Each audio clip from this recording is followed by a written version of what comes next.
Olá, boa noite para todas e todos que nos acompanham aqui no Portal Desacato. Essa é a 12ª edição do JTT Oeste. Boa noite para a Júlia Sajorato, que segue com a gente aqui na produção, também no suporte do programa. A Cláudia Baumgardt, lá na fronteira com o Uruguai, que hoje não está presente aqui por conta também da forte chuva, mas ela também esteve durante toda a semana aqui gravando e ajudando a preparar as informações, os materiais que a gente traz sempre com muito carinho toda sexta-feira a partir das 18h30 aqui em desacato.info. E a gente sempre começa o jornal, gente, trazendo aí os dados desse Brasil, né? Nós temos aí 457 mil mortos pela antipolítica do governo de Jair Messias Bolsonaro na pandemia da Covid-19. Aqui no estado de Santa Catarina, a gente já ultrapassou as 15 mil mortes, e também em São Miguel do Oeste, que é de onde eu e Júlia Sajorato falamos, nós chegamos aí à marca de 53 óbitos, quase 5 mil pessoas infectadas, e esse número só cresce.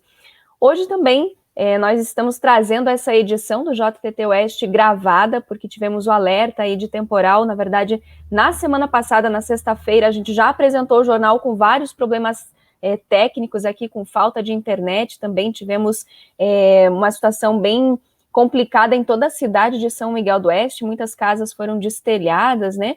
Então, para garantia, a gente resolveu, então, gravar a edição de hoje para que esses materiais também não se percam, né? Estamos numa semana bastante importante também, amanhã, sábado, um dia nacional também de luta de Fora Bolsonaro, pedindo auxílio emergencial, vacina para todas e todos, então a gente considerou que fosse bem importante também a gente trazer essa edição gravada para que essas informações sejam espalhadas aí para todas as pessoas que também nos acompanham.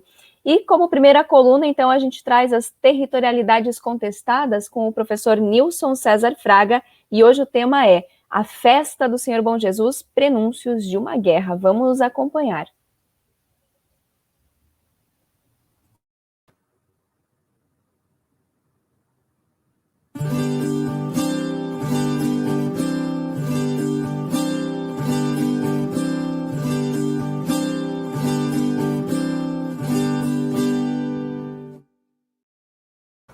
Olá, bom final de tarde para todos e todas, né? Boa noite para quem já está na parte noturna do mundo e boa tarde para quem ainda está sob os raios de sol, né?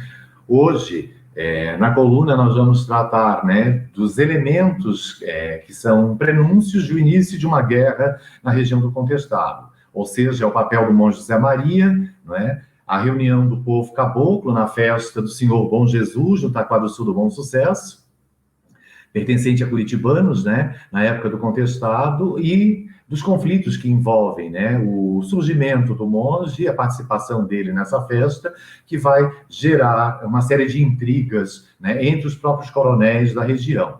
Então, a festa do Senhor Bom Jesus, o agrupamento de pessoas no Taquara do Sul do Bom Sucesso, eles são os prenúncios, né, de uma guerra que depois iria durar 4 anos. E que, se formos pensar, ela segue até hoje, do povo caboclo lutando pela sua existência, pela coexistência, né, por fazer parte da própria civilização catarinense, paranaense e mesmo brasileira. Então, a partir da festa do Senhor Bom Jesus no Taquara do Sul do Bom Sucesso, nós temos a retirada do monge José Maria, logo depois dessa região, para o Irani, e é lá no Irani, né, que nós vamos conversar mais adiante, nas próximas colunas, né, que vamos ter o estopim da Guerra do Contestado a partir da Batalha do Irani, né, onde se inicia, de fato, a Guerra do Contestado.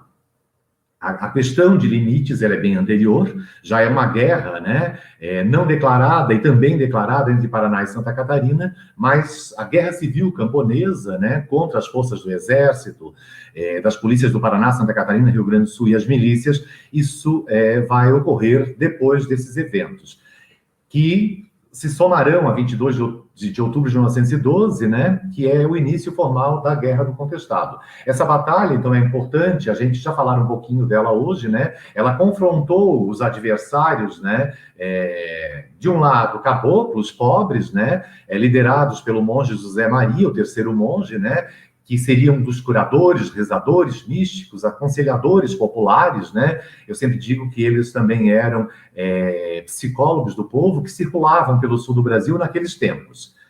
João Maria e José Maria, o último, é um monge que algumas pessoas falam que é o monge da guerra, certo? E, por um outro lado, lá mesmo no Irani, né, o coronel Fabrício, José Fabrício das Neves, que era coronel, né, rural velho, né, daquela região, e que estava loteando, colonizando informalmente as terras do Irani, disputadas, evidentemente, pelo Paraná. E que se confronta depois com as tropas do Corpo de Segurança Paranaense, comandado pelo João Galberto. Mas detalhes sobre essa batalha a gente vai ver no futuro, certo? Então, para nós, hoje, interessa a festa do Senhor Bom Jesus, né? E que vai acontecer lá no interior de Curitibanos, no Taquara do Sul do Bom Sucesso. O terceiro monge, Zé Maria, ele surge, né? Assim como os outros monges, eles surgem no meio do mundo caboclo, em meados de 1912, no interior, né, e mesmo na vila de Campos Novos, certo? E ele também, a exemplo dos outros monges, ele prescrevia remédios, né, para as doenças e rezava, mas há um elemento diferente nesse monge, não é? Que ele também vai promover a leitura do livro de história do Carlos Magno, né?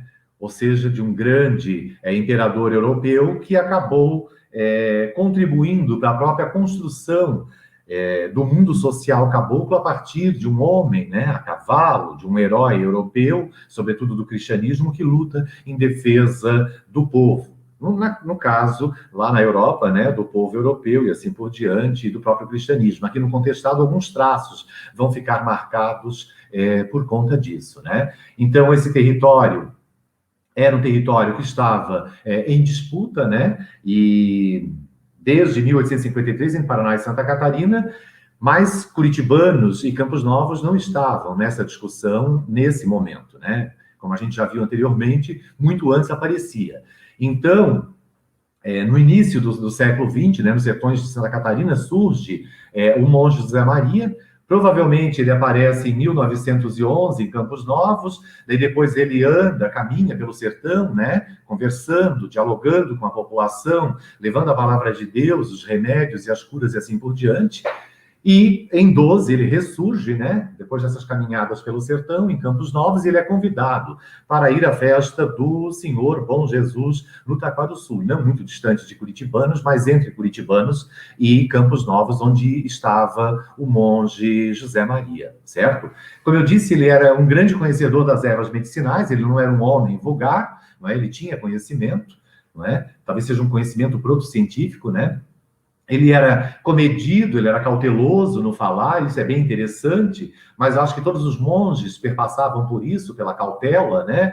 E pelos próprios símbolos e pela ambiguidade, né, do uso de metáforas, certo? E de interpretação até relativamente difícil, porque eles tinham um nível intelectual, os monges todos, inclusive José Maria, né, bem diferente do povo do sertão, que não teve quase ou nenhum acesso à cultura escolar e assim por diante, né? Mas ele contava a história do Carlos Magnus, né, e dos 12 pares de França. Isso é interessante, porque quando nós formos discutir e ver a Guerra do Contestado, os pares de França vão estar na própria organização, não é, política, belicosa e de defesa do povo caboclo. Então, escutar à noite, né, do monge José Maria, essa história de Carlos Magno na fogueira, nos acampamentos, nas vilas e assim por diante, vai entrar no imaginário dessa população cabocla que depois, evidentemente, vai usar dentro das suas táticas de guerra e de defesa, sobretudo de defesa, né? E o monge José Maria, ele chegou, né, no início de agosto, lá no Taquara do Sul do Bom Sucesso, em Curitibanos na época, né, vindo de Campos Novos, portanto, as duas grandes vilas de coronéis que nós tínhamos até então no Contestado, concorrendo com Lages, né, e Porto União da Vitória num outro extremo. Então, ele vai participar da festa, a convite, né, e quando termina a festa, ele permanece na localidade. Então, diante dessa permanência do monge, né, ele seguiu realizando as suas práticas costumeiras, inclusive contando a história do Carlos Magno. Ela é contada, né, nas noites, na fogueira, né, a fama de curandeiro dele se espalha pelo sertão, a exemplo dos outros monges, né, e faz com que alguns dos participantes da festa se mantêm ao redor dele e não voltam para casa. Ou seja, mantendo a aglutinação de pessoas lá no Taquarussu do Bom Sucesso, certo? E muitos outros indivíduos, né, homens e mulheres, caboclos e caboclas, buscaram ele, né, lá no Taquarussu por conta de moléstias e assim por diante, ou de aconselhamentos. Então, dessa maneira, entre a segunda quinzena de agosto e a primeira de setembro, pouco antes de explodir a Guerra do Contestado, ocorreu um constante aumento de devotos ao redor dele, na região, provocando preocupações do coronel Albuquerque, de curitibanos, né, que solicitou a intervenção do seu compadre Vidal Ramos, que governava Santa Catarina, a fim de dispersar aquele ajuntamento em Taquarussu. O governador catarinense, né, do compadrio com o coronel Albuquerque, ele atende à solicitação, né? Ou seja, o coronel Francisco Ferreira de Albuquerque solicita ao Vidal Ramos, que governava o estado, que seja expulsa essa gente toda da região do Taquarussu que estava incomodando ele. Mas havia outras questões envolvendo, né? Ao atender os pedidos do coronel Albuquerque, então, o governo do estado de Santa Catarina enviou para a região um contingente saído de Florianópolis, né, capital de Santa Catarina, sob o comando do desembargador Sálvio de Sá Gonzaga. E um outro contingente saindo de Tubarão, Santa Catarina, no litoral, né, sob o comando do alferes do regimento Manuel Fernandes Guedes. E em 25 de setembro de 1912, pouco antes da guerra explodir lá no Irani. José Maria, né, tomando conhecimento da tal situação, das tropas vindas do litoral, que estavam vindo do litoral para o Taquarussu, para evitar um confronto e colocar em risco a população, ele começa uma fuga, ele se retira com alguns caboclos, né, em direção ao Irani, certo? O jornal O Dia, de Florianópolis, ele passou a relatar diariamente os passos da retirada do monge e da tentativa das forças que o perseguiam, né, com o objetivo de capturá-lo, através dos telegramas enviados pelo coronel Francisco Albuquerque, de Curitibanos, e do coronel Henrique Raupe, de Campos Novos. Eles alimentavam os jornais, né, nesse período, dizendo por onde estava passando o monge e a sua pequena comitiva no sentido oeste, ou seja, cruzando, inclusive, o Rio do Peixe para alcançar, logo na sequência, o Irani, certo? Mas o cruzar o Rio do Peixe, chegar ao Irani, né, vai gerar a Batalha do Irani, que nós vamos ver no nosso próximo encontro, e que vocês podem já observar, né, nessa imagem, uma reprodução, né, feita sobre a Batalha do Irani, que seria a primeira grande imagem da construção ou de algumas invenções históricas sobre o próprio contestado, ou seja, do heroísmo, sobretudo militar, não é? Do contestado do lado paranaense, mas também não é muito diferente do lado catarinense, na perspectiva, evidentemente, da leitura de uma história oficial, a história dos gabinetes, não é? Dos vencedores, entre aspas, que são os militares. E, para finalizar, é importante, né, registrar nesse encontro, já que o monge se retira do Taquarussu, que lá no Taquarussu do Bom Sucesso ele cria uma farmácia do povo.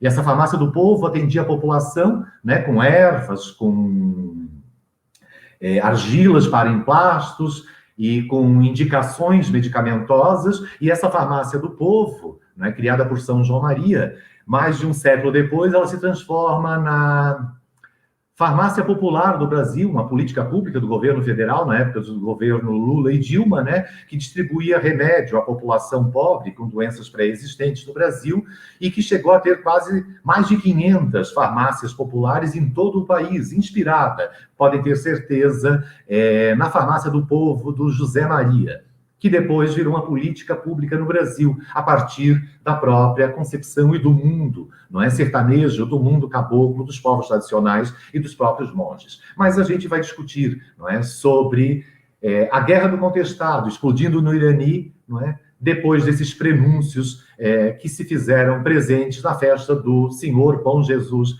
no Taquarussu do Bom Sucesso. Até a próxima, se São João Maria quiser e ele há de querer.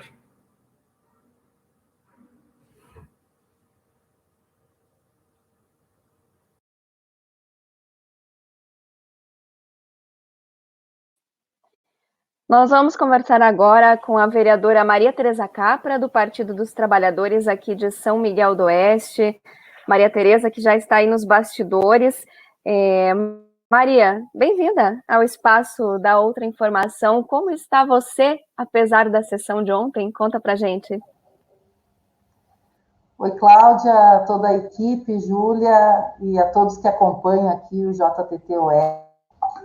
Olha, eu tô me recuperando, né, assim,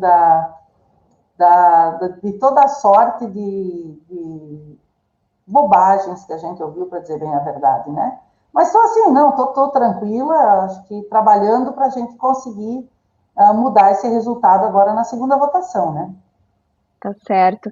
Maria, vou pedir para a Júlia colocar aqui um cartaz que explica um pouco do assunto da nossa conversa de hoje, porque, para quem não sabe, a Maria Tereza havia colocado em pauta, né? É a autora desse projeto de lei que institui o Dia de Luta contra a LGBTfobia aqui no município de São Miguel do Oeste. Essa luta, ela já existe, é uma luta internacional, né? A gente sempre pauta no dia 17 de maio, e a Maria trouxe como proposta, então, que o poder público, que aqui em São Miguel do Oeste, acontecessem ações mais locais também para trazer isso ao debate, né? Para falar do preconceito, mas para falar também de toda essa diversidade que nos representa enquanto meio social, enquanto vida, enquanto cultura, né? E esse projeto ele foi rejeitado, então, em primeira votação.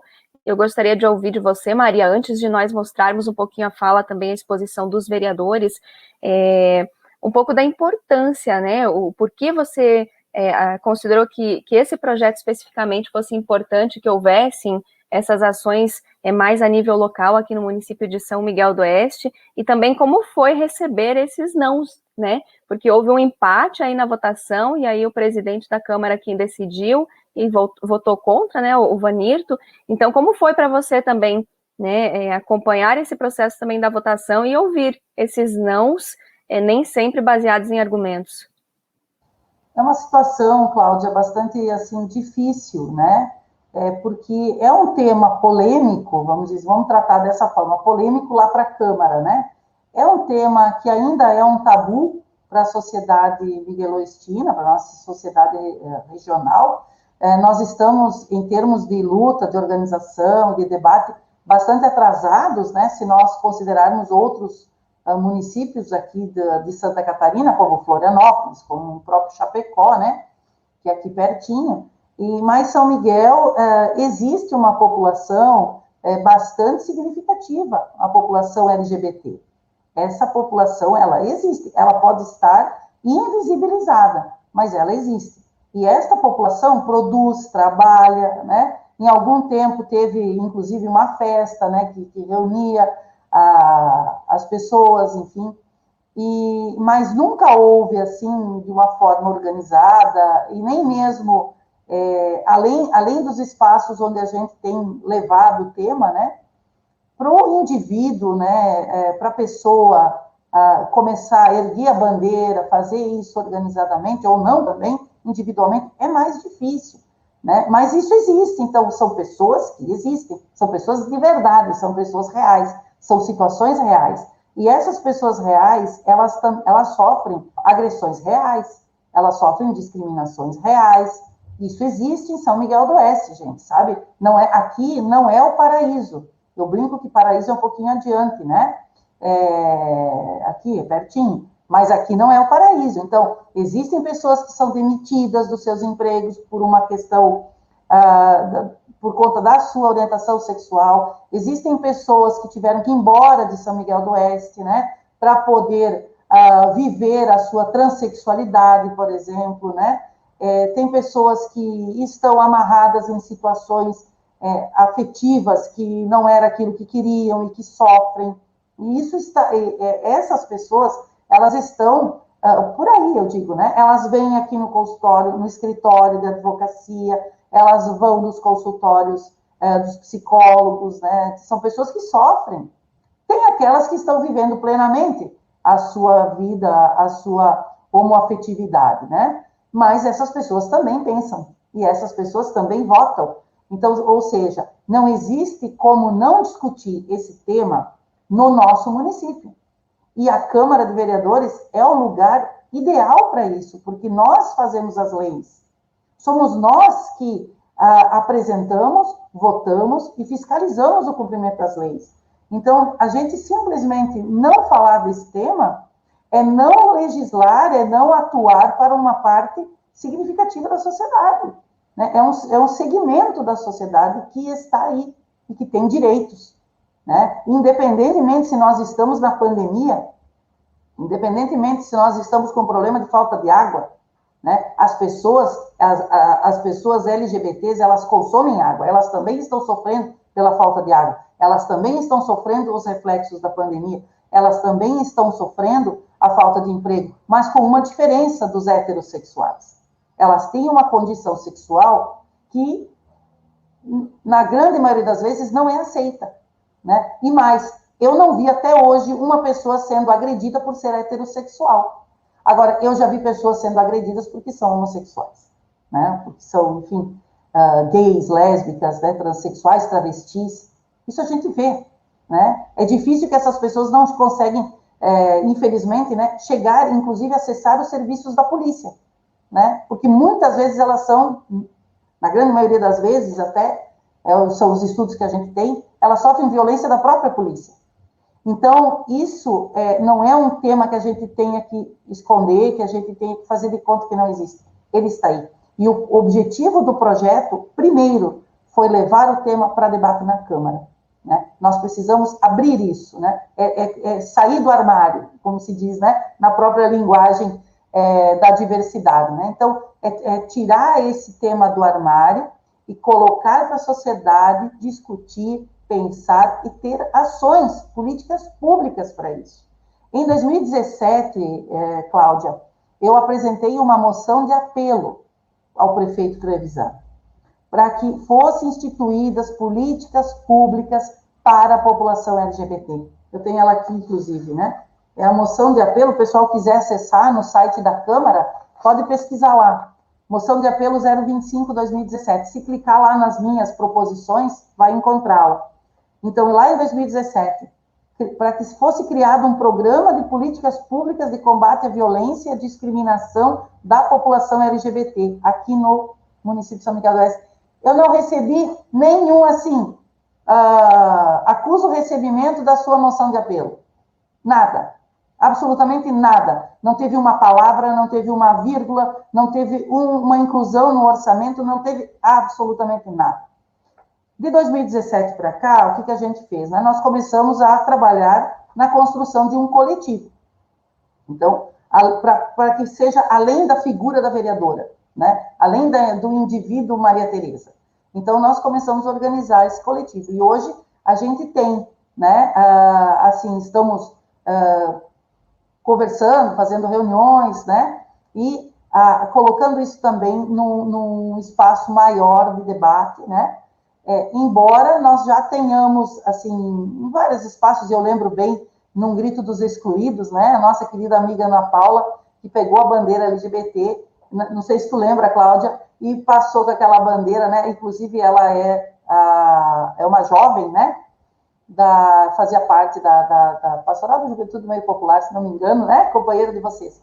Então, isso são assim, expressões individuais, né, e que a gente foi organizando, e que culminou, então, na apresentação deste projeto de lei, que é singelo o projeto, institui o dia 17 de maio como dia municipal de combate. Então, como não fizeram nada na moção, com aquela moção, a gente apresentou o projeto de lei. Está aqui, esperando que agora os vereadores que votaram contra coloquem a mão na consciência e aprovem esse projeto, porque é preciso que o prefeito também se conscientize de que essa comunidade, vamos dizer assim, essas pessoas, né, que nós tenhamos aqui no município atendimento adequado, oportunidade de falar, né, um espaço também para ser acolhidos, né, acolhidas pelo município, pelo governo municipal. Perfeito. Maria, daqui a pouquinho a gente já vai mostrar a fala, pelo menos a exposição de 2 vereadores, para que a nossa audiência compreenda também sobre o que exatamente a gente faz a nossa crítica também, né? Não estamos falando aqui sozinhas, né? Mas é baseado também na exposição que aconteceu ontem na sessão da Câmara de Vereadores. E me chama a atenção esse argumento, né, utilizado por um dos vereadores de que São Miguel do Oeste, a gente não tem nenhuma situação grave que exija um cenário de se ter uma lei que seja municipal na luta, no combate contra a LGBTfobia e tal. Mas semana passada a gente fez o nosso JTT Oeste aqui apresentando, Maria, muito desse cenário, né, trazendo os dados do Brasil, mas aqui de Santa Catarina, São Miguel do Oeste, que o extremo oeste, né, faz parte de Santa Catarina, das mortes, das últimas mortes que aconteceram por crime de ódio, né, com um professor da Universidade Federal, inclusive. Né, então, essa matéria está disponível aí, eu vou pedir para a Júlia colocar aqui nos links para que as pessoas também acompanhem, falando das últimas mortes agora no mês de abril e mês de maio, em Santa Catarina e também no Paraná. E aí tem mais uma questão importante, olha, um dado aqui do observatório, é um observatório da Bahia, inclusive a gente vai deixar nos links, nos comentários também o link. A cada 36 horas, um LGBTQIA+, brasileiro é vítima de homicídio ou suicídio, o que confirma o Brasil como campeão mundial de crimes contra as minorias sexuais. São Miguel do Oeste faz parte desse Brasil, né? O Brasil, ele é campeão mundial num crime, gente. Isso é muito cruel, né? Então, quando a gente escuta alguns comentários, a gente sabe que às vezes as pessoas podem não ter conhecimento da pauta, né? Mas é criminoso, né? O preconceito, o racismo. A gente já vive num município aí que quando a gente coloca a pauta indígena, por exemplo, a gente sabe o resultado disso, né? Então, uma região extremamente conservadora, extremamente reacionária, e a gente vai sim colocar esses temas aqui para discussão. E agora, como eu falei, para não dizer que a gente está falando isso baseado em nada, eu gostaria que a Júlia colocasse 2 trechos, né, de 2 vereadores pelo menos, para que a Maria também pudesse fazer o comentário depois. Pode ser, Maria? Vamos lá então, Júlia, coloca para a gente, por favor.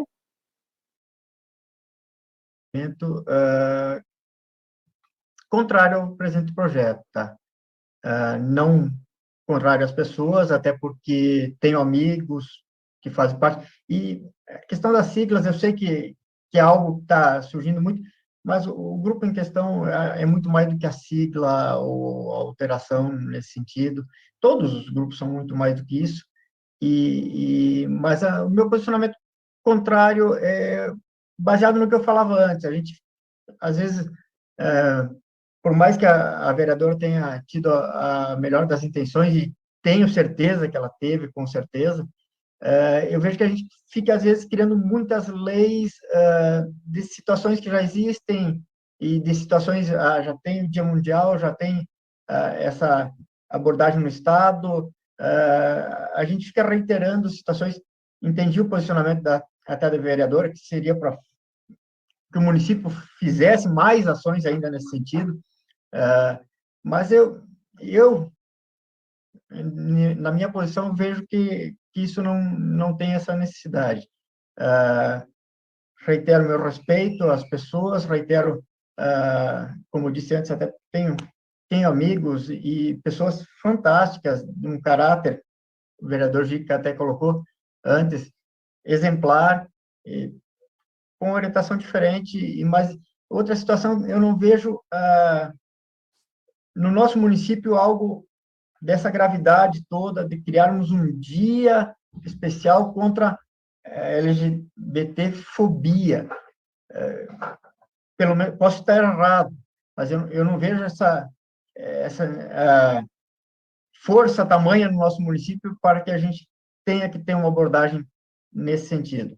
Então, sou contrário nesse momento, por entender que é algo que já estaríamos só reiterando que já existe e não vejo necessidade. Obrigado, senhor presidente. A gente vai colocar mais uma, né? A palavra o vereador Eloy Bortolotti.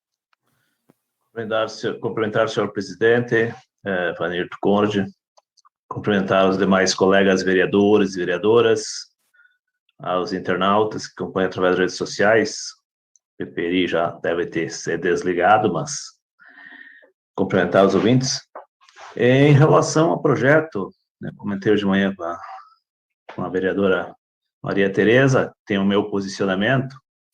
Entendo que, a nível de Brasil, já tem o dia 17, que é o Dia Nacional de Combate, tem no Estado, E eu acredito que São Miguel, o que precisamos fazer? Passou a data, nada foi feito, não teve um movimento nesse sentido. Então, na minha opinião, como o vereador Javier colocou, São Miguel do Oeste não tem a necessidade, no momento, de criar uma data específica para isso, tendo no Estado, tendo a nível Brasil, que está fazendo trabalho nessa data, com certeza, não sou contra, tenho muitos amigos e pessoas nesse sentido aí, que são pessoas maravilhosas e que não se expõem e tal, de repente, tendo uma data dessa, começa a se expor e começa a coisa a avacalhar. O município, o nosso povo aqui é muito bem educado, eu não vejo problema nesse sentido, eu não vi nenhuma ocorrência nesse sentido, por enquanto, pelo menos, eu que eu conheço, não. Então, eu acredito que a gente tem mais coisas, é importantíssimo, até parabenizo pela atitude da vereadora, né, e os demais envolvidos no projeto, mas eu acredito que a gente pode dar um tempo nisso aí, fazer nessa data, dia 17 de maio, é importante fazer, mas pode ser feito um trabalho a nível de Estado, algumas ações no município, levando em consideração essas pessoas que são importantes para a nossa sociedade, são valorizadas sim, eu não vejo problemas, e considero elas pessoas maravilhosas que eu conheço, e não vi exposição delas aí, e o povo também tendo esse comportamento agressivo com com essas pessoas, né, que a gente está comentando. Então, minha posição no projeto, mesmo parabenizando, mas o meu voto é ao contrário, por entender que, no momento, não há necessidade no nosso município. Seria isso, senhor presidente, mas muito obrigado. Muito obrigada, Júlia. Gente, quando nós assistimos à sessão, além da revolta, a vontade que a gente sente é de chorar, né? Perdão, por todas essas questões colocadas. Maria, eu gostaria que você fizesse uma reflexão a partir de algumas falas que me chamam muita atenção, porque só pelas falas a gente já vê, já sente o quanto esse debate ele é importante e ele precisa acontecer, né? O Eloy Bortolotti, ele colocou assim, ó, eu tenho amigos assim. E aí eu gostaria de perguntar assim como, né? Ele se refere ao público LGBTQIA+, mas assim como. Parabenizou você, né, Maria? Mas não vejo necessidade. Põe uma data dessas e começam a avacalhar, né? Começam a se expor. Então, olha a gravidade, né, dessa fala. Uma outra questão que o Javier Centenaro coloca, primeiro ele diz que você deve ter colocado o projeto na melhor das intenções, ou seja, chegou lá, o projeto não teve a melhor das intenções, eu não entendi isso. Mas, enfim, criando leis de situações que já existem. Tudo bem, existe isso, né, no dia 17 de maio, mas de que forma São Miguel do Oeste tem discutido isso, né? Não tem discutido. Tenho amigos, pessoas fantásticas com caráter, né? Ele se refere mais uma vez ao público LGBTQIA+. Então, são pessoas que podem não, né? Eu não entendi essa colocação de ele querer reiterar isso. Não vejo a necessidade porque nós não temos a gravidade aqui no nosso município, nós não temos registros. Aí eu te pergunto, Maria Tereza, a matéria que a gente fez esses dias, na semana passada, falava sobre a morte, um professor que ele levou 2 tiros e foi queimado, teve o corpo queimado, e isso é crime de ódio, né, pela opção de vida dele, pela orientação, enfim. A gente tem que esperar que comecem a acontecer assassinatos assim, a gente não vai discutir isso na escola, a gente não vai discutir as violências no núcleo familiar, o que a Câmara de Vereadores também espera, né, que aconteça para que a gente comece a fazer uma discussão. Então, gostaria que você trouxesse um pouquinho dessas reflexões, se você puder, claro. Olha, Cláudia, primeiro que assim, né, é um turbilhão de emoções. Eu vou dizer que eu estar lá ontem, né, estive lá, ouvi isso durante a sessão, não sei se porque eu estava assim muito preocupada e eu precisava defender o projeto, eu tinha que estar aí, né, centrada, mas eu fiquei muito, muito brava naquele momento, especialmente quando eu conheço a estratégia deles, eu conheço cada um deles, como eles votam, eu sei os argumentos furados que eles usam, eu sei para quem eles estão falando, então eles têm contas a prestar para os seus eleitores, né? Tem vereadores ali que são representantes das categorias mais reacionárias no município. Então, eu entendo tudo isso, né? Mas no momento que o vereador falou avacalhar, eu fui imediatamente, eu tenho 2 telas aqui, eu fui imediatamente no Google e coloquei significado de avacalhar. E, enquanto isso, no nosso coletivo LGBT, estava bombando, né, o comentário, e eu mandei o significado de avacalhar. E avacalhar significa reduzir a importância de algo, de alguém ou de si próprio, expor-se ou ser exposto ao ridículo, desmoralizar, ridicularizar. A sua crítica, o exemplo, né? A sua crítica avacalhou o meu trabalho inteiro, né? Avacalhava-se diante do chefe. São exemplos. Então, o que o vereador quis dizer? Que quando uma pessoa que tem uma orientação sexual diversa da dele, né? Então, quando um gay, quando uma lésbica, quando ela vai se expor, então ela está avacalhando a vida dele, é isso? Está expondo ele ao ridículo? Peraí, né? E ouvindo agora, isso calou muito fundo em mim, sabe? Porque eu de fato, de ontem para cá, eu estou lutando. Eu ainda não havia sentido, né? E nesse momento eu estou sentindo, sabe? O peso das palavras dele. E de fato, assim, eu tento aqui, eu sou a vereadora e eu tenho um trabalho, né? E eu tenho uma racionalidade que eu preciso utilizar e eu preciso fazer o meu trabalho.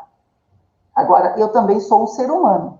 A minha família também sente esses reflexos, né, dessas palavras. Qualquer pessoa que tenha minimamente um pouco de sensibilidade vai se sentir ofendida com essa palavra, sabe, com essa forma. Porque é exatamente isso que acontece. Como é que eles vão dizer que não tem violência? Isso é uma violência. Esse tipo de comportamento, esse tipo de posição é uma posição violenta, é uma posição excludente, é uma posição que diz, não, você quer ser gay? Ótimo, então você vai lá, fica lá naquele cantinho, não fala para ninguém, não se mostre, não atrapalhe a minha heteronormatividade aqui, a minha vida tranquila, né? Como se efetivamente eu não tivesse na minha família, né, pessoas que têm uma orientação diversa, como se muitas pessoas que estão hoje em relacionamentos heterossexuais não tenham uma situação de homoafetividade, né, às vezes reprimida, às vezes desenvolvida, né, nas sombras, né, no segredo, enfim. E que eu não estou aqui para dizer se isso é certo ou errado, eu estou dizendo que isso existe. E por que nós não temos nenhum registro hoje, nenhum BO registrado? Porque as pessoas, com essas falas, quem é que vai se atrever a expor a sua sexualidade, a sua homoafetividade, num contexto social como esse, né? Então, tudo isso são justificativas que eu gostaria muito de entender, Cláudia, isso como uma estratégia política, né? Porque nós temos um grupo que não é alinhado ao governo, então eles teriam votado contra, porque, enfim, né, para fazer aquele embate político. Mas é mais do que isso, né? São 2 situações que para mim são graves. A primeira, esse tipo de fala, né? A questão da existência do dia, ele tinha falado para mim de manhã. Já existe o dia estadual, vereadora, tem o dia nacional, tem o dia internacional. Não, tudo bem, é um argumento, né? É um argumento, pelo menos tem um argumento, tá bom, não precisa. Ok, sempre existiu, faz sei lá quantos anos que tem, né? Desde 1990, acho que é 90 e pouquinho que tem, o dia 17 de maio, eu tenho aqui até justificado. Está aqui na justificativa, né? Então, existe esse dia, desde muito tempo, enfim, isso não vem ao caso. Mas o que foi feito até hoje? O que foi feito por esse grupo político, pelo outro grupo político, por qualquer grupo político, estando à frente do poder público, do executivo? O que foi feito? Não foi feito nada, né? Então, adianta ter uma lei nacional? E eu fui pesquisar, então eu pesquisei e falei ontem no argumento, na minha exposição. A Lei 15.081 é uma lei estadual de 2010, que criou o Dia Estadual de Combate a homofobia na época. Ela foi revogada pela 2015 e agora foi revogada por aquela 2017, que também trata da questão do aborto, que deu aquela polêmica toda no estado de Santa Catarina. Está lá, está escrito, realmente. E daí? Não diz nada. Por acaso diz que os municípios deverão, os municípios poderão, os municípios terão de fazer. Né? Não diz nada, só institui o dia. E não é isso que eu estou fazendo. Esse projeto não simplesmente institui o dia. Para dizer o quê? Coloca no calendário de eventos. Para quê? Para desenvolver ações de conscientização, para promover campanhas de mobilização, para implantação de políticas públicas. Veja, é um dia. O objetivo desta campanha instituída pelo dia 17, ela vai implantar políticas públicas, projetos e programas. Então, quer dizer, isso aqui é uma lei que compromete o governo. Daí eu entendo. Aí eu entendo a posição política de governo, do atual governo, que comanda a prefeitura, que esses vereadores são da situação. Então, claro, eles não querem fazer isso. Então, é melhor votar contra o dia 17. Então, eles não querem discutir, eles não querem que as pessoas apareçam, eles não querem que esse tema saia do armário, vamos falar assim, e eles não querem se comprometer. Eles não querem ter que fazer política pública. É isso.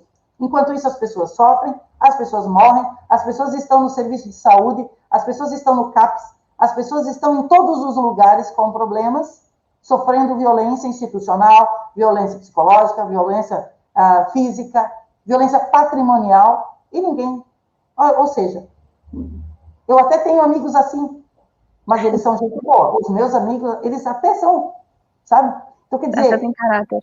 Até são gente boa. Não, eles realmente, eu tenho muitos amigos e eles são gente boa, eles são pessoas honestas. Como se isso, a decisão, a opção, a orientação, a conduta, né, sexual determinasse a questão moral. Então, eles fazem uma análise moralista a partir das pessoas que eles conhecem, porque eles também não podem dizer que não conhecem, entende? Porque os amigos deles, que estão ali nos mesmos campos que eles, estão ouvindo eles. Então, assim, peraí, como é que tu vai dizer que a gente não existe, né? A gente existe, mas existe mais lá. Existe, mas não numa lei. Ah, tem lei, mas deixa a lei estadual, deixa a lei federal, né? Isso aqui, se passar, o prefeito não cumprir, tem remédio jurídico para isso, né? Porque tem que instituir no calendário de eventos. Tem que instituir do dia, tem que colocar no calendário de eventos. Está no calendário de eventos, tem que fazer as campanhas com a sociedade civil organizada, não é sozinha a prefeitura. Tem que receber no gabinete os coletivos. Tem que apresentar para a população o que efetivamente vai fazer. Não adianta na campanha dizer que vai atender bem a população de São Miguel, né? O governo para todos os migueloestinos e não sei o quê, não sei o quê. Tem que fazer na prática. Né? Mas ouvindo isso, realmente, assim, reforça a existência do preconceito, reforça, ou comprova, não reforça, né? Comprova a existência do preconceito, comprova a existência da violência, comprova o desejo de uma parte da sociedade de que a outra parte da sociedade seja invisibilizada, né? E reforça, sobretudo, a incapacidade de discutir esses temas tão importantes, né, e que estão aí, está aí na cara de todo mundo.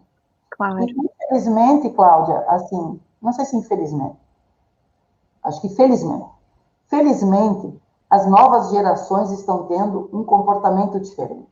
Os jovens, os meus filhos, né, eu digo, é tão bom eu poder falar aqui, sabendo que os meus filhos, eles não só entendem como eles defendem, como eles reconhecem, como direito humano. Não importa, né, o que seja, importa que a pessoa, ela pode ser o que ela quiser.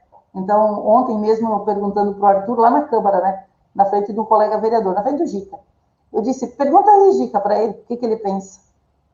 E daí ele é meio tímido, né, o Arthur é tímido. Ele disse, não, assim, ó, cada um faz o que quiser. Para mim, né, é a vida de cada um, é o direito de cada um viver como quiser. Eu disse, tá vendo, Gica, é tão simples, sabe? É tão simples. Então, as crianças, eu diria assim, tem cuidado, vai falar de criança, vamos dizer que eu estou fazendo ideologia de gênero. Mas Os adolescentes, os jovens, eles estão tendo uma outra visão. E nós, os mais de, no meu caso, os mais de 50, né, a gente precisa compreender isso e, sobretudo, né, lembrar aos mais de 50, aos mais de 60, aos mais de 70, que isso não é novo. Isso já acontecia, né? Na juventude deles, nossa, já acontecia. A gente mesmo, né? Às vezes a gente não quer confirmar, não quer se expor, mas é só pensar um pouquinho, lembrar. E eu queria falar, Cláudia, eu não quis falar ontem, porque o clima não estava bom lá na sessão, né? E eu gostaria de falar uma coisa que para mim é muito importante. Para ver como faz toda a diferença o jeito que a gente é criado. A minha mãe tinha uma banca de revistas em São José do Cedro na década de 70.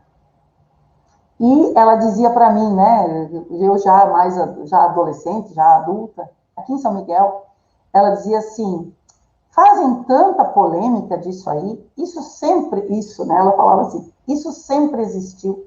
Lá em São José do Cedro tinha um rapaz, e que ele não tinha coragem de conversar com ninguém, ele falava comigo lá na banca. E daí eu ajudava ele e tal, então, e ela me falando, né? E quando o meu irmão Pablo casou, né, com o Endrigo, ela não estava mais aqui conosco. Mas toda essa vida, tudo aquilo que ela viveu, o quanto ela acolheu aquele rapaz, que até hoje eu não sei o nome, né, que ela acolheu lá na década de 70, ela passou para a gente, sabe?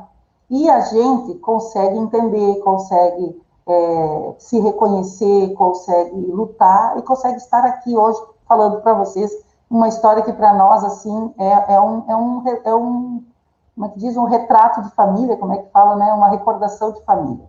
E isso que é importante, que eu falando isso aqui para ti, quando a minha sobrinha Dudinha ouvir, a Dudinha já está, né? Já vive num outro ambiente, tem 5 anos. Então, eu acho que é o único jeito que a gente tem de mudar a sociedade mesmo, de evitar todas essas dores, né, que a população LGBTQIA+, passa, sofre, né, sente, é fazer isso, é levar o debate, né, e é acolher. Muito bem, muito obrigada, Maria. Te agradeço por você trazer também todos esses elementos aqui no espaço da Outra Informação. Te parabenizo pelo projeto, mas pela tua conduta também, né, porque a gente sabe, em outros momentos também não foram fáceis, né, uma Câmara de Vereadores machista, né, a gente sabe que foi lá no 8 de março, né, e agora, de novo, isso, né? Não, eu te digo assim, Cláudia, só para finalizar, hoje foi a questão LGBT, né? Foi a questão da homofobia, da LGBTfobia, que não existe. Não existe, já tempos idos não existia a violência doméstica. Tempos idos não existia violência contra as mulheres. Tempos idos não existia racismo. Por isso que eu digo que tem gente que acha que aqui é o paraíso, né? E a questão indígena, como tu levantaste, né? Então, assim, São Miguel do Oeste precisa evoluir. Precisa urgentemente abrir os olhos, né? Para essas situações, para essa população que sofre, que precisa de apoio. Com certeza. A gente vai acompanhar também a próxima votação, né, Maria? Gostaria que na tua fala final você alertasse um pouco a audiência também quanto aos horários e também o dia dessa próxima votação, para que as pessoas ficassem também bem atentas a esse debate. E importante ressaltar, né, agora já finalizando a nossa conversa, a nossa entrevista, que nós não estamos falando aqui de uma pauta específica no sentido de que ela surgiu agora, né? Nós estamos falando sobre a história de vida da humanidade. Então, para quem não sabe, né, eu acho que é importante a gente ocupar esses espaços também da mídia independente para a gente fazer, como a Maria falou, esses debates e levar isso para um contexto também de formação, que é muito importante. Então, Maria, os minutos finais aqui para as tuas considerações, pode ser? Sim. Cláudia, agradecer então a você, a Júlia, né, com todo o carinho que eu sinto por vocês, né, um beijo para o Pedro, eu tenho que dizer, né, e a todos que acompanham o JTT, que essa mídia independente, né, que é tão necessária para nós, que continue, né, que a gente está aí também para apoiar. Mas, assim, terça-feira, então, muito provavelmente, né, vai em votação às 19 horas, pelo site da Câmara, pelo Facebook e também pela transmissão oficial ali que tem da rádio que ganhou a licitação, porque isso é transmitido também, né? Mas, e pelas minhas redes, né? É importante também colocar aqui que a gente retransmite a sessão. Eu queria só colocar aqui, Cláudia, que a gente fez todo um trabalho lá na Câmara para que não dissessem, para que a gente não deixasse dúvida de que a gente está defendendo o direito da população LGBTQIA+, tá? Porque a gente não está fazendo apologia, eu achei horrível ter que falar isso, mas eu tive que falar, né, para que as pessoas não desvirtuem o objetivo do projeto, né, e não queiram implantar coisas que já fizeram isso, da tal da ideologia de gênero, né, acusações aí que não têm o mínimo cabimento. Então, nesse espaço, com a tua audiência, né, com a audiência do JTT, eu sei que eu não preciso falar isso, mas é apenas justificar, porque se alguém assistir, vai dizer, bah, mas o que ela estava falando, né? Porque lá é um público também diferente. Eu espero, sinceramente, que a gente consiga reverter, que a gente consiga falar com esses vereadores, né? E que consigamos, assim, virar. A gente só precisa virar um voto, né? Na verdade, precisamos, se a gente conseguisse convencer o presidente, né? Já estava de bom tamanho. Mas isso é um trabalho que a gente vai seguir agora. Talvez é um impacto, né? É o primeiro impacto. Tem gente que foi colocado aqui, né? Tem uma visão completamente distorcida, mas nós precisamos seguir, e nós vamos seguir. E eu digo uma coisa, a partir dessa votação, dessas falas preconceituosas, né? Isso, inclusive, serviu, né? Para que a população LGBTQIA+, aqui de São Miguel do Oeste, perceba que a gente precisa continuar, que a gente precisa lutar e intensivar o trabalho. É isso. Muito bem, Maria. Um beijo para você também, para todo mundo aí no escritório e nessas lutas todas, né? Amanhã, inclusive, sábado, um dia nacional, né, de luta, então nós também estaremos juntas e juntos, nos somando a esse processo todo que envolve essa pauta, mas que envolve todas as outras pautas da classe trabalhadora explorada, da qual nós fazemos parte. Então, muito obrigada pela tua participação hoje, e qualquer coisa, sabe que nós estamos por aqui, esse espaço está disponível sempre, né, para os nossos companheiros e companheiras. Um beijo grande. Tchau, tchau. É isso aí, gente. Muito obrigada mais uma vez à vereadora Maria Tereza Capra. Para quem está chegando agora, nos acompanhando aqui no JTT Oeste, hoje a gente fez essa versão gravada do jornal pelo alerta de temporal também aqui na região do extremo oeste de Santa Catarina. Na sexta-feira passada já tivemos esse problema e ficamos com vários problemas técnicos. A Cláudia lá em Santana do Livramento também chovia muito, a Júlia ficou sem acesso à internet, eu também fiquei por determinado período. Então hoje, diante de mais um alerta, a gente resolveu fazer essa versão gravada também do nosso jornal, para garantir que essas informações tão importantes, especialmente da votação ontem na Câmara de Vereadores de São Miguel do Oeste, todas as colunas chegassem, né, aonde precisa chegar, que na casa, que é no telefone celular, enfim, em tudo isso onde a gente pode acompanhar essa outra informação. Então, por isso, explicando para a nossa audiência que a versão de hoje do nosso JTT Oeste, ela é gravada, e quero deixar um beijo muito carinhoso a todas as pessoas que estão aqui compartilhando, que estão aqui comentando. Isso é muito importante para a garantia desse direito, né? Receber informação também é um direito humano fundamental. E agora, então, a gente mostra a coluna da Jade Brum, Minha Arte é Política. Vamos acompanhar. Olá, tudo bem? Estamos aqui mais uma semana juntas. Quero saudar todo mundo que está do outro lado dessa tela. Bom dia, boa tarde ou boa noite, onde quer que você esteja assistindo essa coluna da nossa arte, que é a política. Pois bem, hoje eu trouxe um tema que eu acho muito pertinente com o que tem acontecido na atualidade, que é Vogue. Você vai pensar, falando sobre política e resistência, a pessoa vai falar da revista Vogue. Não adoro a revista Vogue também, faço moda também, mas não é sobre este Vogue que eu estou falando hoje. Antes de falar propriamente do Vogue, eu acho que é muito importante que a gente pense o que essas artes significam.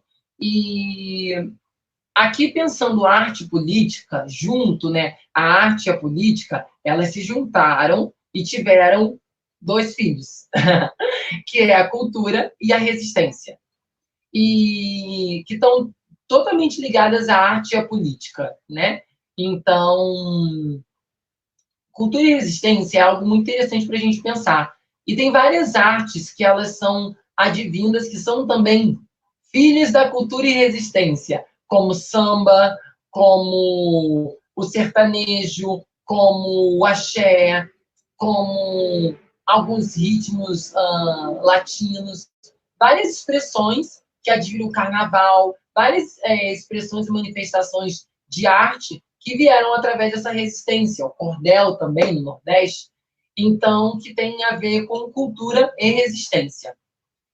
E, propriamente, dentro desses vários nichos, né, nós temos o Vogue. O Vogue, né, eu vou explicar para vocês através de 3 tópicos, né, o que é, o que representa e onde vocês podem encontrar. O Vogue, ele é um lugar no meio do não lugar. Recentemente, andando aqui por São Paulo, moro em São Paulo, eu passei pelo Vale do Anhangabaú, que é onde é a Prefeitura de São Paulo, Praça da Sé, 25 de Março. E tinha uma placa escrito que era assim, espaço transformado em lugar. O Vogue, ele é esse lugar que era um espaço vazio na comunidade LGBT e foi transformado num lugar, né? Através do Vogue vieram as houses. Houses são lares para meninos e meninas que nunca os tiveram. E eles vêm como nascer do sol. Frase de Prey Tell na série Pose. O Vogue, nos anos 60, 70, em Nova York, as pessoas não tinham para onde ir. Quando eu falo pessoas, eu falo as pessoas pretas, as pessoas LGBTs, as pessoas pobres, os viciados, os latinos, toda uma camada que a sociedade norte-americana queria higienizar, limpar, tirar da rua, gentrificar mesmo. E o Vogue surgiu como esse grito da quebrada, como essa voz do gueto, como esse lugar que era nesse grande espaço descampado que não se havia nada. Então, surgiram os bailes Vogues, assim como tem os bailes funks, os antigos bailes charmes, as antigas noites do flash dance, surgiram os bailes Vogues, onde as pessoas eram divididas por categorias, você tinha diversas categorias, como um concurso de beleza, digamos, um concurso, e as pessoas competiam. Então, elas tinham os seus looks, todos com um look também meio característico da comunidade Vogue, que elas não eram bailes de glamour, sabe? Como aqueles bailes de gala, bailes de máscara. Não. O look para competir na categoria luxo era o vestido da tia, entendeu? A categoria militar era a farda do pai, que era do exército, e você pegava ali, escondido e levava. Era poder dar a essa comunidade um lugar, porque eles não tinham um lugar, eles só tinham um espaço. E o Vogue cumpriu muito bem esse papel. A Madonna depois gravou uma música chamada Vogue, que está muito ligada ao Vogue, né? E hoje em dia o Vogue retorna com tudo. Dramatizado, colocado em séries, em músicas, em filmes, né? O Vogue, ele ascendeu. Então, o Vogue está literalmente interligado com resistência, com cultura, com arte, com política.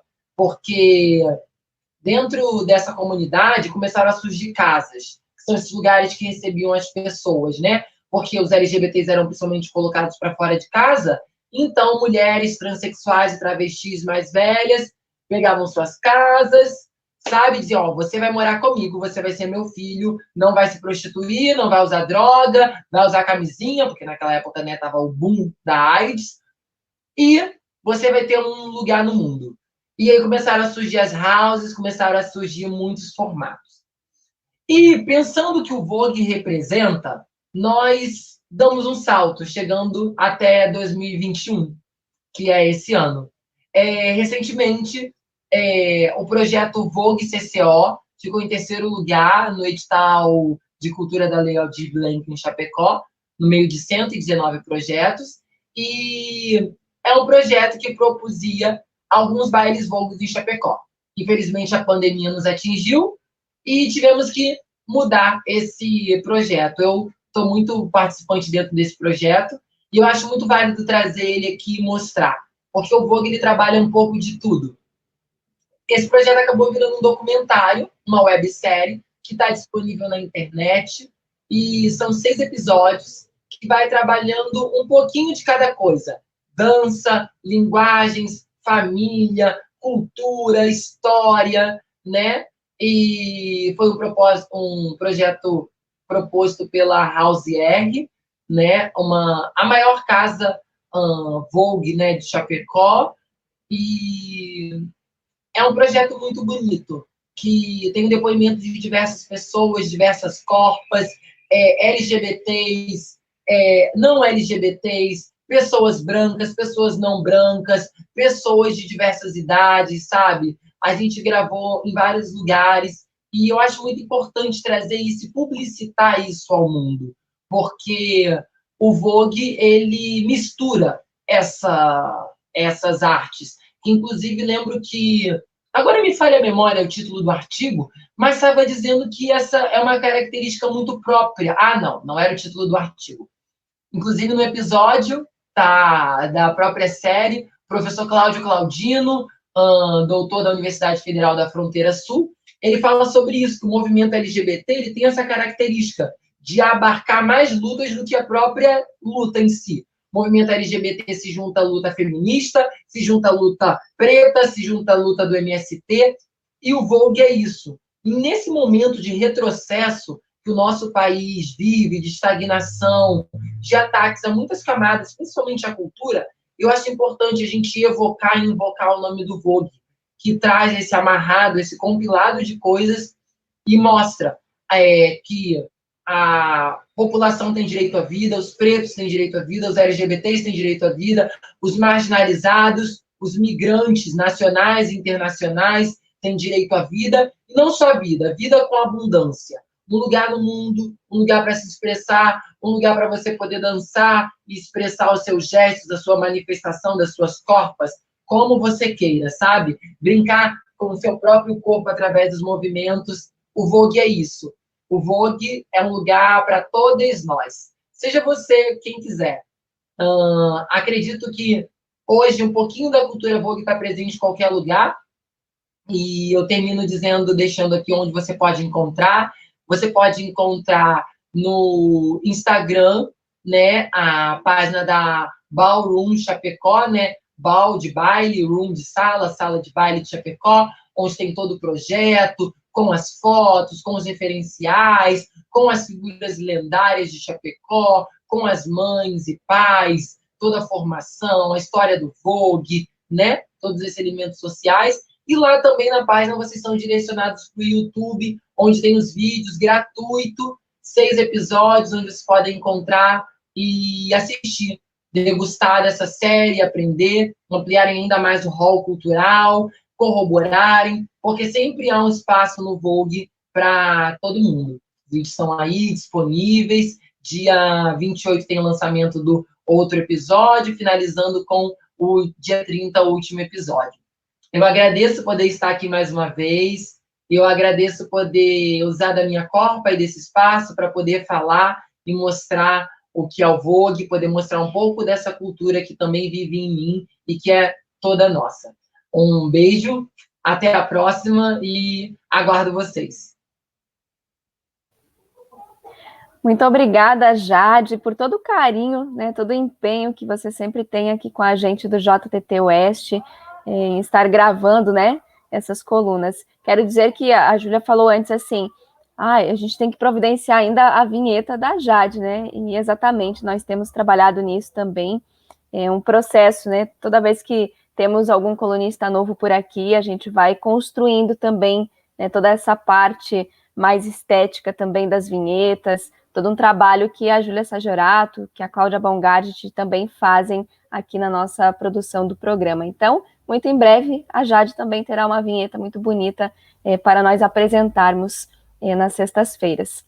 Gente, vamos agora com o professor Tuficairus, né, uma série que nós estamos fazendo para compreender também um pouco mais sobre esse massacre de Israel contra o povo palestino. Então, já tivemos algumas colunas dele aqui, e a gente dá seguimento, então, a essa série. Semanalmente também, nós postamos separadamente cada uma dessas colunas para que vocês, audiência, possam compartilhar também em seus grupos de WhatsApp, enfim, no Facebook, aonde puderem, para levar essa outra informação onde ela realmente precisa chegar. Então, vamos lá, acompanhar mais uma coluna. Júlia, coloca para a gente, por favor.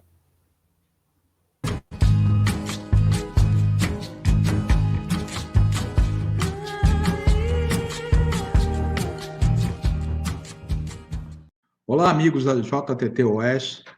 Vamos para mais um episódio do nosso programa Raízes da Resistência, falando sobre a questão palestina, né? Nós estamos abordando aí em vários módulos, porque é um assunto vasto, um assunto longo também, inclusive cronologicamente é longo, né? Nesse segundo encontro, ficou combinado que eu começaria a partir, depois da Primeira Guerra Mundial, a partir dos anos 20, né? Quando então, só para a gente recordar, a Liga das Nações, a falecida Liga das Nações,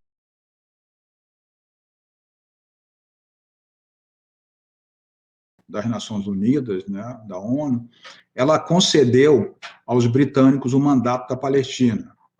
Aquela parte que hoje nós chamamos aí de uma parte do Oriente Médio, correspondente aos países Síria, Palestina, ou Israel, hoje Jordânia, né, Líbano, foram divididos, eram parte do Império Otomano. O Império Otomano perdeu a Primeira Guerra Mundial, junto com a Alemanha e a Áustria-Hungria, através de um tratado de Sykes-Picot, assinado antes mesmo de terminar a guerra.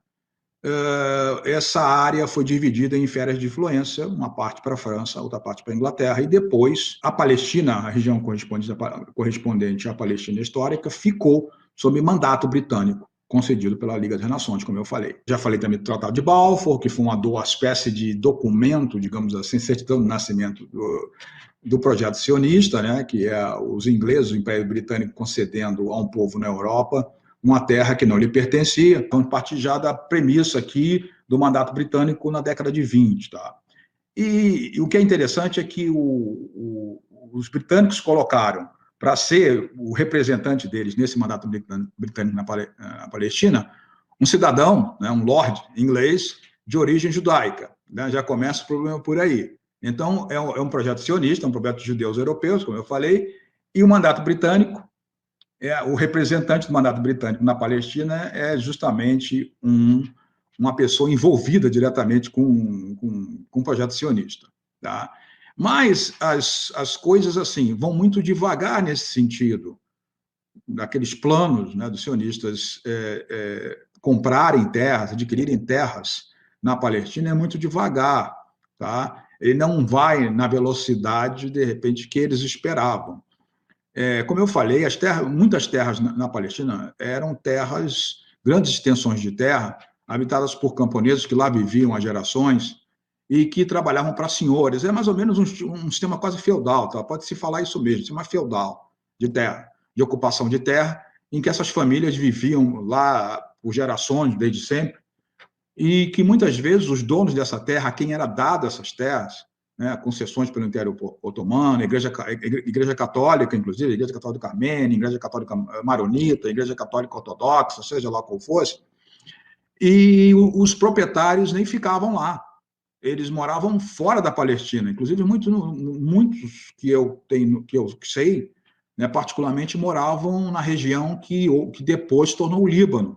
Não era o Líbano independente ainda, mas estavam extremamente distantes, né, da Palestina. E as terras ficavam lá por conta desses camponeses, e havia uma população urbana, né, nas grandes cidades ali do Mediterrâneo, mais cosmopolita, palestinos mais cosmopolita, uma burguesia local, uma elite também, né, e que esses viviam mais conectados com o mundo, digamos assim, exterior, né, viviam mais conectados com a Europa, né, e com o que acontecia no mundo. A sociedade palestina era uma sociedade extremamente dividida ao longo de linhas de classe, né? Havia um fosso imenso entre esses camponeses e essa elite, essa burguesia nos grandes centros. Tá? Então, vocês imaginem que é uma sociedade saída de mais de meio milênio de domínio político otomano, e que, de repente, se vê na transição, passando do domínio otomano para o domínio britânico. Então, os palestinos nem puderam respirar, na verdade, porque acabou o domínio turco-otomano e começa o domínio britânico. Imagine a situação. Para piorar a situação dos palestinos, tem a chegada desses refugiados de origem judaica da Rússia, como eu mencionei, e começam a chegar de outros destinos também, principalmente no leste europeu, né? Nós temos aqui um gráfico muito interessante que mostra isso. Você vê o comecinho dessa imigração, né, de judeus europeus para a Palestina, começando lá em 1870, na década de 1870, muito devagar, até justamente o período que eu estou falando aqui. Década de 20, ele sobe um pouco, tá bom? Isso aqui, as percentagens que estão aqui, 4%, 5%, 10%, 10%, é a percentagem deles em relação à população total da Palestina, tá? Até que tem o pico, a gente vai chegar lá na década de 30, e vai saber por que tem esse pico também. Depois de 43, a guerra já se encaminhando para o final, 48, né? Pós-guerra, como sobe. Vocês podem ver que a imigração, ela vai... O projeto, por mais financiamento que ele tenha, mais financiamento, inclusive, de fundos judeus europeus, banqueiros de origem judaica, os famosos Rothschild também, todos eles estão investindo nesse projeto, tá?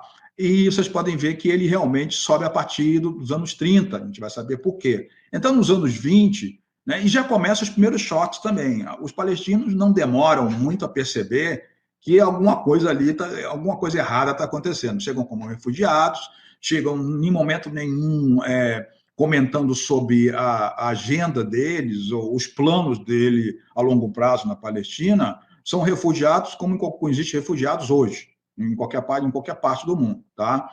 Mas eles percebem, a chegada deles, a disposição, a organização, percebe que alguma coisa ali está acontecendo.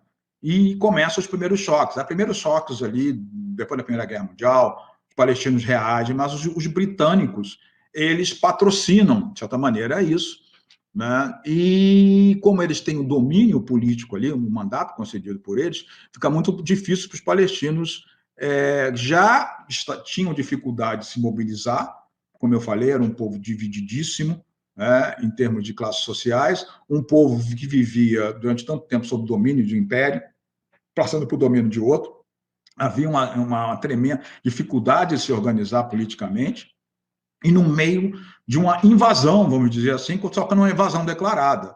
É uma invasão que ainda tem aquele apelo de refugiados chegando, imigrantes chegando numa terra, e que, em princípio, é adquirindo terras também. Esse é o problema. Os palestinos começam a perceber também que a intenção era ficar e se assentar lá definitivamente, tá? Então, começam os primeiros choques, e esses primeiros choques começam a ser intermitentes, né? Acontecendo, são erupções de violência que acontecem, greves que os palestinos começam a fazer. Aí sim, os palestinos começam a se mobilizar politicamente, tá? E, de novo, é como se os palestinos saíssem, imaginem vocês, da Idade Média e entrassem na Idade Contemporânea no tranco. Literalmente assim, né? Porque eles não tiveram nem tempo de fazer as transições, como todos os povos, né, em vários lugares do mundo fizeram, e simplesmente queimaram etapas, saíram da Idade Média e foram jogados na Idade Contemporânea, Império Europeu, e sendo gradativamente invadido por também imigrantes europeus que pretendiam ficar, vocês podem imaginar. Então, eles se mobilizam, começam a se mobilizar dentro daquilo que é possível, e com muita dificuldade, né? Até movimentos feministas ocorrem nos anos 30 na Palestina, que era uma coisa... Está aqui a ativista feminina, né? Ativista Tarat Abdul-Hadi, organizadora da Associação das Mulheres Árabes Palestinas, que é uma coisa, assim, naquela região do mundo, e saindo do domínio otomano, como eu falei, é uma coisa inédita. Mas, como eu falei, as pessoas começam a se mobilizar, a gente sabe como funciona isso, né? Sob pressão. Elas não têm tempo de pensar muito, a não ser, ou a gente tenta se mobilizar de alguma maneira, dentro do que é possível, é claro, ou nós vamos perder isso aqui, porque aí começa a haver a percepção de que esses, digamos, imigrantes tinham outros planos também, não é isso?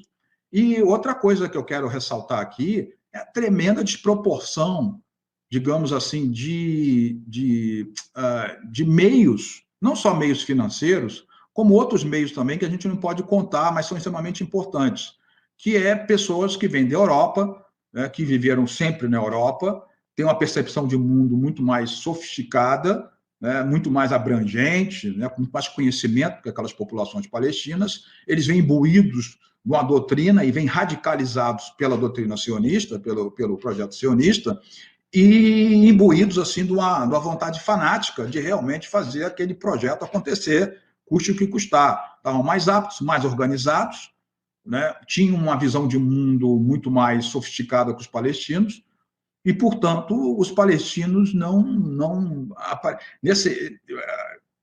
se bem que a gente vai ver isso, é de reagem, mas o que hoje a gente consegue ver em perspectiva é que os palestinos nunca tiveram chance, na verdade, de enfrentar esses inimigos tão poderosos que apareceram no seu caminho, de repente, depois do domínio otomano, durante o domínio otomano e depois no domínio britânico.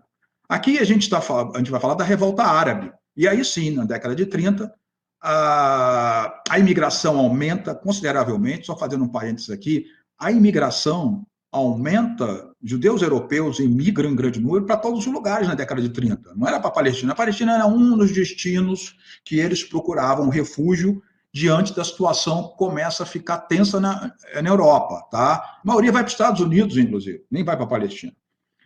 A Palestina começa a aparecer como grande destino diaspórico, vamos dizer, dos judeus europeus, porque quase todos os países fecham as portas para esses refugiados e esses imigrantes judeus europeus. Essa é a verdade. Eu, particularmente, fiz uma pesquisa no Canadá sobre isso, né, eu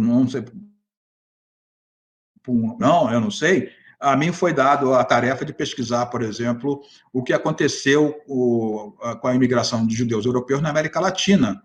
E eu fiz um levantamento, nenhum país, todos os países fecharam as portas. O Brasil tinha uma diretriz, inclusive, a diretriz do Itamaraty na época, né, da era Vargas, era clara em recomendar aos consulados e embaixadas brasileiras que não aceitassem pedidos de imigração de judeus europeus, de ciganos, por exemplo, e outros povos que eles consideravam indesejáveis, certo? Então, todos os países, inclusive Estados Unidos, Canadá, esses países todos fecham as portas, né? Então, a Palestina ficou com uma porta aberta, e isso causou que a imigração, assim, os palestinos, mais uma vez, vão pagar a conta da discriminação dos outros.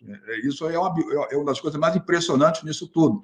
A Palestina parece que é a grande solução para a discriminação de europeus, de americanos, de canadenses, da América Latina inteira. Eles vão para lá porque não tem para onde ir, e são acolhidos, na verdade, mas começam as primeiras tensões que vai culminar com a guerra, a grande revolta palestina de 1936, 1939, que aí é uma guerra já com os palestinos contra o domínio britânico, do mandato britânico, contra o exército britânico, e com grupos paramilitares sionistas, de judeus europeus, que começam a se organizar em milícias. São milícias, na verdade. Então, essa rebelião de 1936 a 1939, ela foi esmagada com uma crueldade terrível.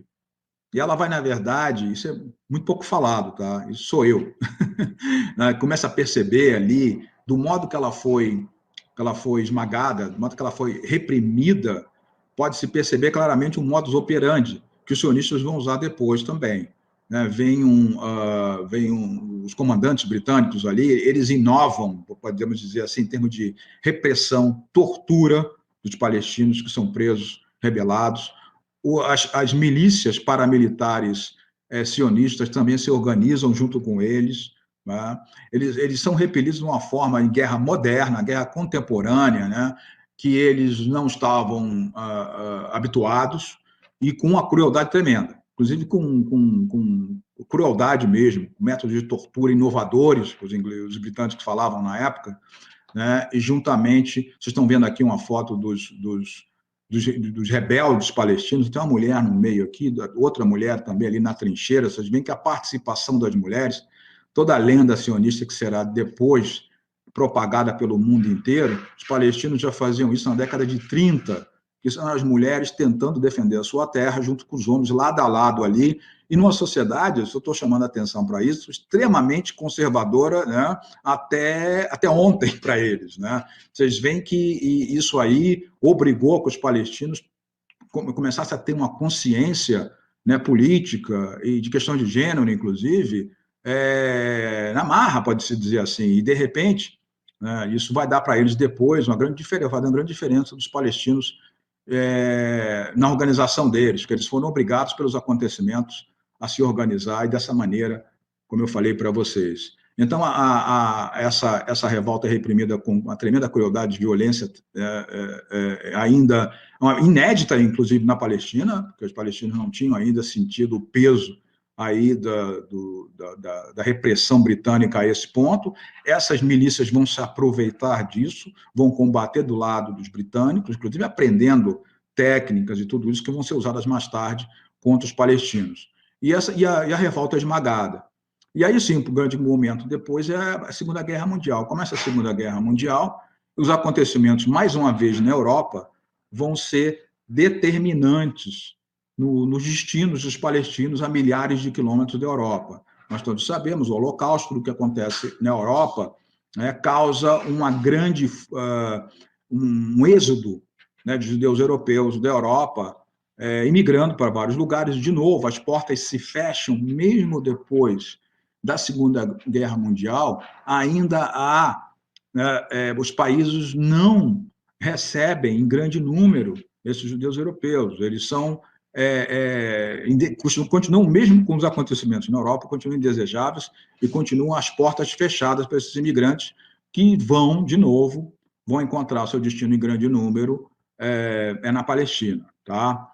Então, vem um grande contingente, os navios aportam ali, há algumas imagens bem dramáticas, né, de eles colocando faixa nos navios, chegando nos portos da Palestina, no Mediterrâneo, dizendo, por favor, não faça que nós, de novo, refugiados, né, pedindo para os palestinos para os acolherem, porque eles já estavam sendo rejeitados em vários lugares do mundo, e para os palestinos os acolherem, né, no mandato britânico.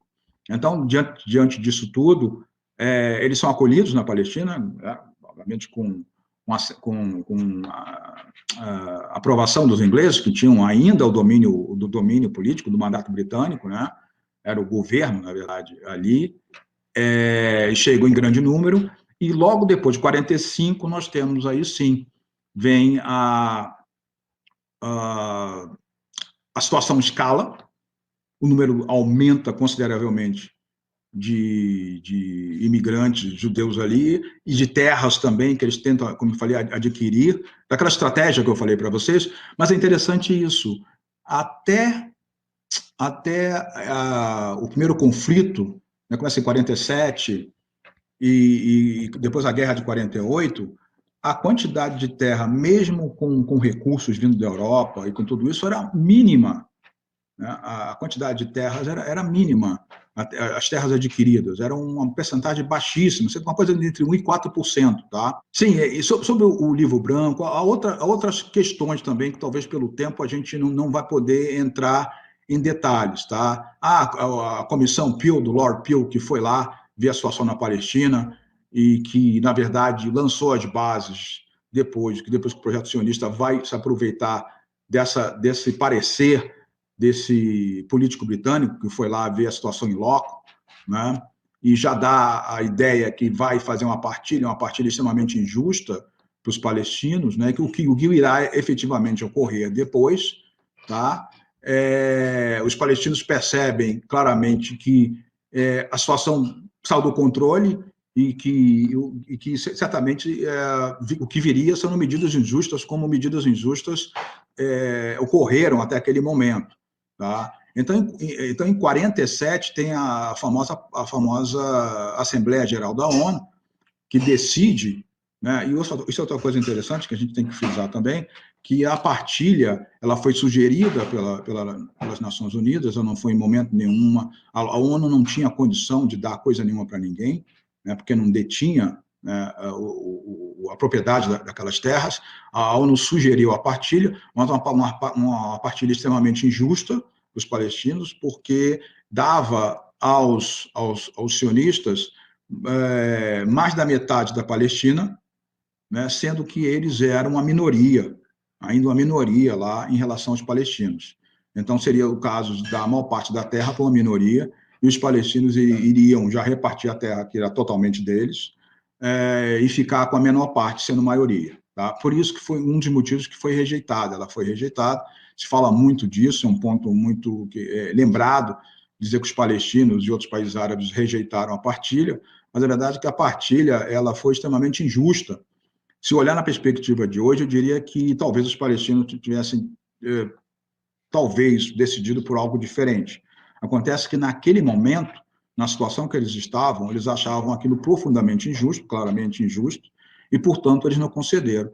E, com isso, houve a declaração, mais uma vez, unilateral da independência do Estado sionista, Israel. Ela foi uma decisão completamente unilateral. Logo, foi horas depois que o mandato britânico expirou, né, a ONU expirou o mandato britânico, e eles declararam de forma unilateral, e a partir daí começou o conflito, né, um conflito que dura quase um ano, 48 a 49, que chamada a guerra para o lado sionista, a guerra de independência, e aí vai ser chamada a Nakba, a catástrofe pelos palestinos, né? Que é uma campanha profundamente desigual militarmente, há toda uma lenda em relação a isso, da quantidade de países árabes que participou, mas eram exércitos mal treinados, mal armados, sem a menor organização militar moderna, os sionistas com armamento contrabandeado, inclusive com a ajuda da União Soviética. Nesse momento, os palestinos foram abandonados por todo mundo, até pela União Soviética, que, em tese, poderia apoiar os palestinos. Ela apoiou o projeto sionista nesse momento, depois vai mudar de posição, né, anos depois, mas armamento contrabandeado da Tchecoslováquia, né, então do leste europeu, sob domínio soviético, inclusive, armamento da França, de todos os lugares. Só para lembrar também, os sionistas tinham servido ao exército britânico, tinham treinamento militar, né, e os árabes, os exércitos árabes eram exércitos desmoralizados, mal treinados e mal equipados, os palestinos nem se fala. Então, foi uma guerra que eles perderam essa primeira guerra, exceto pela uma legião árabe, né, que servia ali no país chamado Jordânia, que também foi criado pelos britânicos, né, e que era treinado pelos ingleses. Esses exércitos se enfrentaram com êxito e derrotaram os sionistas em várias oportunidades em Jerusalém.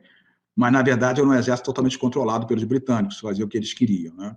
Então, eles perderam, isso deu origem, para terminar, o nosso encontro semanal, esse nosso segundo encontro, deu origem ao êxodo, à limpeza étnica, porque as milícias Haganah, Irgun, essas milícias paramilitares que foram criadas pelos sionistas, elas promoveram a limpeza étnica, massacres sectários, Deir Yassin, inclusive, um deles, podem procurar, foi um massacre terrível nas aldeias palestinas, e mais de 700 mil palestinos foram desalojados, expulsos ou fugiram em pavor por causa da ocupação sionista. Esse é o grande primeiro movimento de massa, de fuga de massa de palestinos, e suas propriedades, casas, tudo foi ocupado por sionistas, né, que, inclusive, o grande ponto de hoje de disputa é justamente o retorno de todos os refugiados.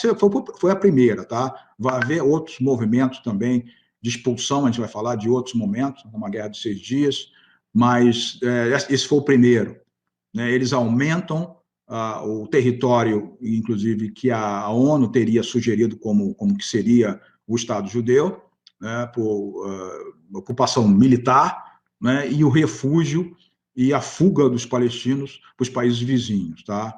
Então, no nosso segundo encontro, a gente fica por aqui, e esse é um momento, digamos assim, por isso não à toa os palestinos chamam de Nakba, grande catástrofe, que foi quando realmente vocês agora têm uma ideia de como começou o Estado de Israel dessa forma, né, e de toda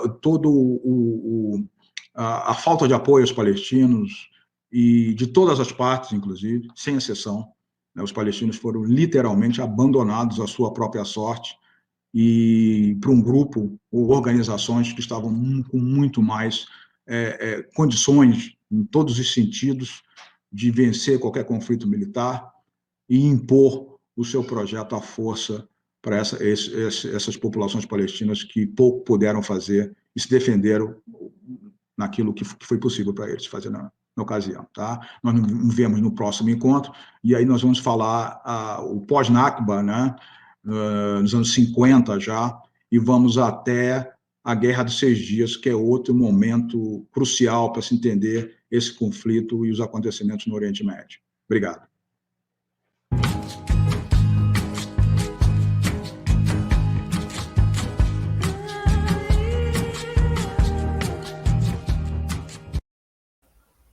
Muito obrigada ao professor Tuffi, aí na coluna Raízes da Resistência, fazendo essa série também, explicando um pouquinho mais para a gente a respeito do massacre de Israel contra o povo palestino.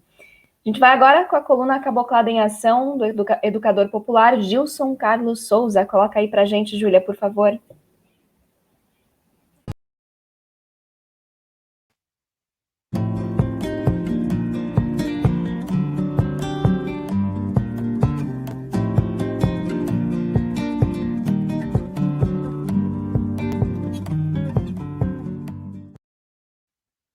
Boa noite, audiência do Portal Desacato e do JTT Oeste. Estamos chegando com mais uma coluna Caboclada em Ação, desde aqui, terras contestadas, com informações, notícias das cooperativas, associações, instituições, movimentos e pastorais sociais aqui da região do Vale do Contestado.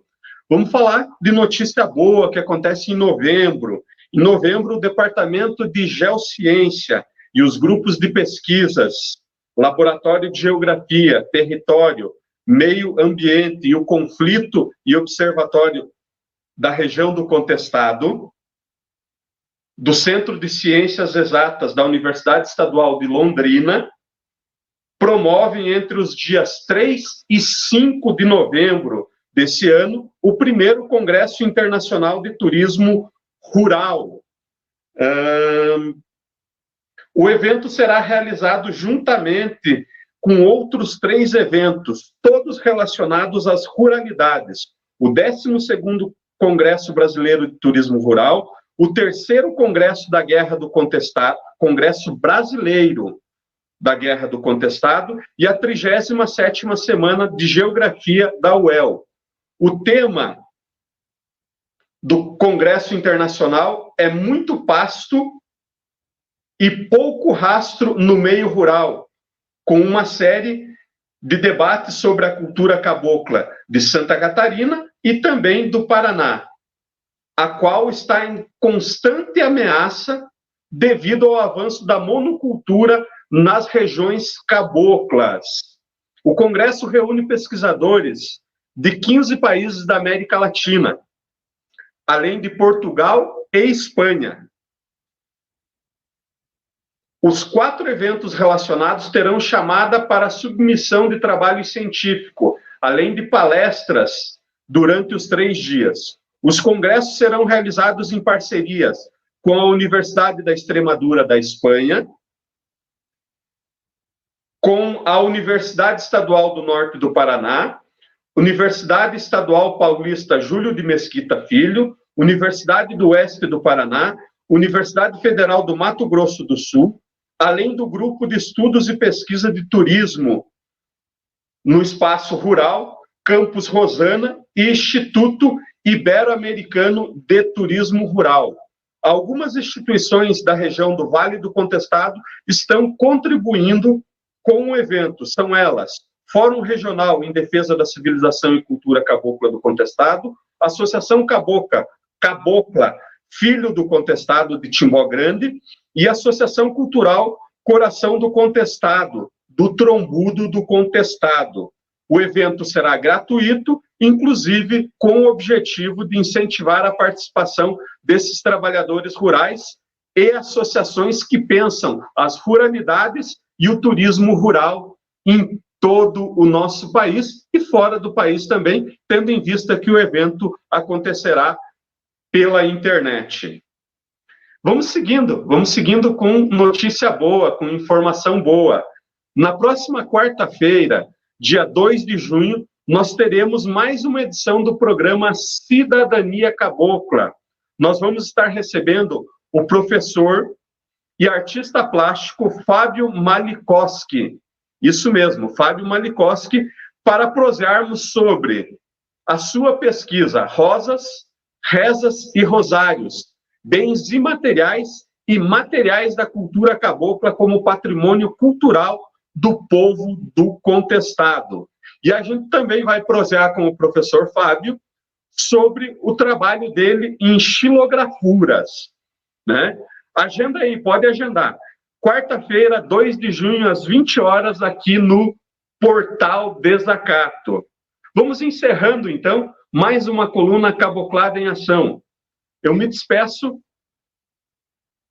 sendo solidário, manifestando nosso apoio aos familiares e a todas as mais de 457 mil vítimas do Covid-19 e desse desgoverno federal capitaneado pelo senhor Jair Messias Bolsonaro. Esse governo genocida, que deve ser julgado pela história e pela humanidade, pelos crimes contra a humanidade que cometeu, sobretudo durante esse tempo pandêmico. Assim nós nos despedimos. Até uma próxima oportunidade. Até sexta-feira que vem, aqui na coluna Caboclada em Ação, e na próxima quarta-feira com o programa Cidadania Cabocla.